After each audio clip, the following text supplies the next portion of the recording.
अस्सलाम वालेकुम, this is ODA foxtrot from defence outpost. तो आज दो काफ़ी ज़्यादा इंपॉर्टेंट खबरें हैं पाकिस्तान से रिलेटेड, उनके ऊपर आज हम लोग बात करेंगे। जिसमें पहली जो खबर है वो पाकिस्तान के बैलिस्टिक मिसाइल प्रोग्राम से रिलेटेड है। उसके अंदर अमेरिका की तरफ से बहुत ज़्यादा इंटरेस्टिंग इंकशाफात किए हैं, उनके ऊपर बात करेंगे। साथ ही साथ पाकिस्तान के जेट एंड सीज के लिए एक नई long range air to air missile की अपग्रेड के बारे में भी बात करेंगे। तो वीडियो काफ़ी इंटरेस्टिंग होने वाली है, लेकिन अगर आप लोगों ने अभी तक चैनल को सब्सक्राइब नहीं किया तो please make sure to like this video and do subscribe to the channel. तो सबसे पहले पाकिस्तान के बैलिस्टिक मिसाइल प्रोग्राम से रिलेटेड अपडेट के बारे में डिस्कस कर लेते हैं, क्योंकि ये जो टॉपिक है ये काफी ज्यादा इंपॉर्टेंट है और इसी में रिसेंटली यूएस की तरफ से पाकिस्तान के ऊपर नए सैंक्शंस लगाए गए हैं। पाकिस्तान का जो एक स्टेट रन इंस्टीट्यूट है, नेशनल डेवलपमेंट कॉम्प्लेक्स एनडीसी, जो कि पाकिस्तान के बैलिस्टिक मिसाइल्स को मैन्युफैक्चर और उनके ऊपर काम करता है, उसके ऊपर सैंक्शंस को लगाया गया है। और ये ऐसा पहली दफा है कि अमेरिका ने डायरेक्टली किसी पाकिस्तान के स्टेट ओन्ड इंस्टीट्यूट के ऊपर सैंक्शन लगाया है। इससे पहले उन इदारों के ऊपर सैंक्शंस लगाए जाते थे जो कि पाकिस्तान की मदद कर रहे होते थे बैलिस्टिक मिसाइल्स को डेवलप करने के अंदर, लेकिन इस दफा पाकिस्तान की अपनी स्टेट रन इंस्टीट्यूट के ऊपर सैंक्शंस लगाए गए हैं। और साथ ही साथ यूएस की तरफ से एक काफी ज्यादा इंटरेस्टिंग क्लेम किया गया है कि पाकिस्तान एक ऐसे नए सीरीज के बैलिस्टिक मिसाइल्स को डेवलप कर रहा है जो कि यूएस मेन लैंड तक स्ट्राइक कर सकते हैं, मतलब कि अमेरिकी सरजमीन तक स्ट्राइक करने की कैपेबिलिटी रखते हैं। और इन शॉर्ट हम लोग इनको इंटरकॉन्टिनेंटल बैलिस्टिक मिसाइल्स भी कह सकते हैं, क्योंकि इनकी कैरेक्टरिस्टिक्स ऐसी हैं और ये एशियन कॉन्टिनेंट से बाहर स्ट्राइक कर सकते हैं। पाकिस्तान के इस नए बैलिस्टिक मिसाइल की रेंज के बारे में अभी तक कुछ भी नहीं कहा जा सकता, लेकिन जैसी इसकी कैरेक्टरिस्टिक्स को सोशल मीडिया के ऊपर या अमेरिका की तरफ से बयान किया गया है, इसकी रेंज तकरीबन 10,000 से 12,000 किलोमीटर के दरमियान में हो सकती है। ये जो पूरी अपडेट है कि पाकिस्तान एक इंटरकॉन्टिनेंटल बैलिस्टिक मिसाइल को डेवलप कर रहा है, एक सुनने में नई अपडेट तो जरूर है, लेकिन इसी के साथ साथ ये काफी ज्यादा इंटरेस्टिंग अपडेट भी है, क्योंकि पाकिस्तान को हमेशा से यूएस का एलाई समझा जाता है। और इवन पाकिस्तान में भी एक बहुत ही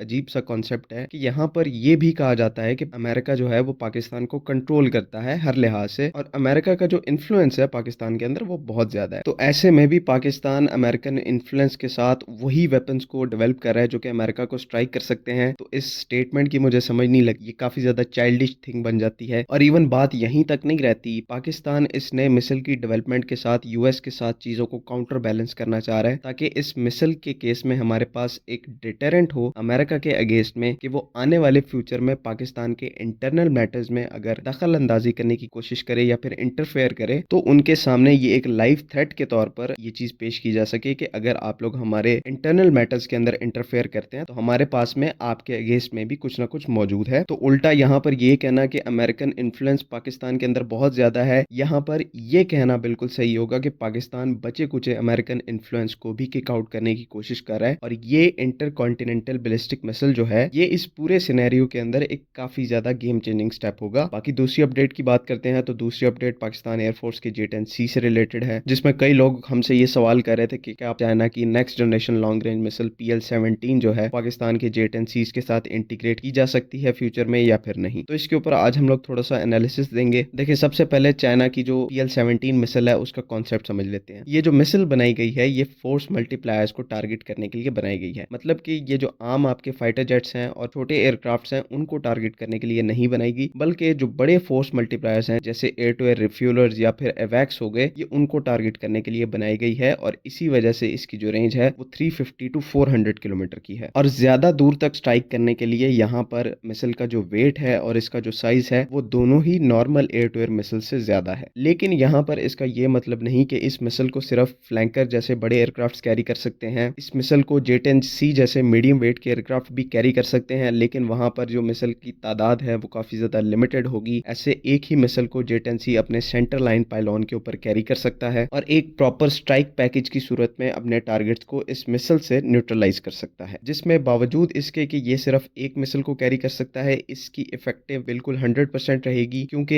एवैक्स और टैंकर्स जो होते हैं वो एक स्लो मूविंग एयरक्राफ्ट होते हैं और इन स्लो मूविंग एयरक्राफ्ट के खिलाफ एक ही एयर टू एयर मिसाइल जो है वो तकरीबन 95% की किल प्रोबेबिलिटी प्रोवाइड करती है। और क्योंकि ऐसे बड़े मिशंस को एक स्ट्राइक पैकेज के तहत अमल में लाया जाता है, तो इस तरह के और भी जेट एंड सी एक स्ट्राइक पैकेज के अंदर PL-17 को कैरी करके इफेक्टिवली अपने मिशन को परफॉर्म कर सकते हैं। तो बावजूद इसके कि जेट एंड सी एक मीडियम वेट एयरक्राफ्ट है, ये बिल्कुल इस लॉन्ग रेंज की PL-17 को कैरी कर सकता है। और अगर इसकी पाकिस्तान एयरफोर्स में इंडक्शन की बात करें तो फ्यूचर में, क्योंकि हम लोगों ने जेट एंड सी को अक्वायर किया हुआ है और इसके तमाम जितने भी आने वाले फ्यूचर में अपग्रेड पैकेजेस हैं वो पाकिस्तान एयरफोर्स को दिए दिए जाएंगे, तो इसकी काफ़ी ज़्यादा हाई पॉसिबिलिटी है कि PL-17 भी आने वाली अपग्रेड्स में पाकिस्तान के जेट एंड सीज के साथ इंटीग्रेट कर दी जाए, क्योंकि ये कैपेबिलिटी काफ़ी ज़्यादा आउट क्लास है और अगर ये अवेलेबल है पाकिस्तान को तो पाकिस्तान बिल्कुल चाहेगा कि इसको अक्वायर किया जाए। उम्मीद है कि आप लोगों को सारी बातें समझ में आ गई हैं। अगर इससे रिलेटेड कोई भी क्वेश्चंस हैं या कोई भी कंफ्यूजन है तो काइंडली कमेंट्स में ज़रूर पूछें। बाकी अगली वीडियो तक के लिए अल्लाह हाफिज़। पाकिस्तान जिंदाबाद।